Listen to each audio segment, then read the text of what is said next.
मौगली और बी एक घने और रहस्यमयी बांस के जंगल के दरवाजे पर खड़े थे।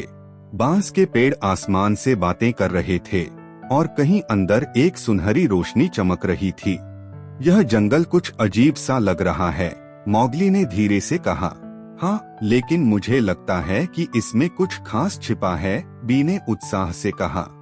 जैसे ही मौगली और बी जंगल में आगे बढ़े, अचानक बांस हिलने लगे। वे आपस में जुड़कर एक कैदखाने जैसा बनाने लगे। यह क्या हो रहा है? मौगली ने हैरानी से पूछा। बी ने घबराकर कहा, यहाँ कुछ जादुई जरूर है, हमें इस रहस्य को समझना होगा। बांसों की कैद में फंसे मौगली और बी ने एक गूंजती हुई आवाज सुनी, जो मेरे रहस्य को समझेगा वही मुक्त होगा। उन्होंने देखा कि एक बहुत बड़ा बूढ़ा बांस का पेड़ उनके सामने खड़ा था, जिसकी जड़ें जमीन के नीचे फैली हुई थीं। इसका क्या मतलब है? मौगली ने पूछा।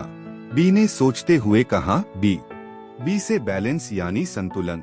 शायद हमें यहाँ संतुलन बहाल करना होगा। मौगली ने एक तरफ पत्थर रखे और बी ने दूसरी तरफ पत्ते रखे। जैसे ही तराजू संतुलित हुआ, बांसों की कैद कमजोर होने लगी। यह जंगल असंतुलित हो गया है, मौगली ने कहा।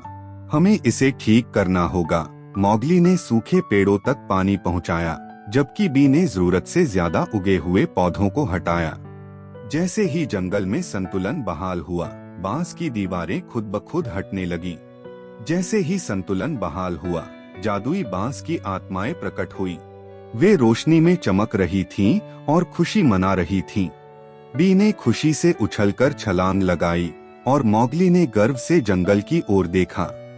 बूढ़े बांस के पेड़ ने प्रसन्न होकर कहा, तुमने सीख लिया कि प्रकृति को संतुलन में रखना कितना जरूरी है। जैसे ही ये शब्द गूंजे, जमीन से एक सुनहरा बांस उगाया, जो हमेशा हरियाली को सुरक्षित रख सकता था। यह एक अद्भुत यात्रा थी, मौगली ने मुस्कुराकर कहा। बी ने खुशी से जंगल को अलविदा कहा और दोनों ने यह संकल्प लिया कि वे हमेशा प्रकृति की रक्षा करेंगे। अब आगे कहाँ चलें? मौगली ने पूछा। बी ने दूर चमकती हुई एक गुफा की ओर इशारा किया।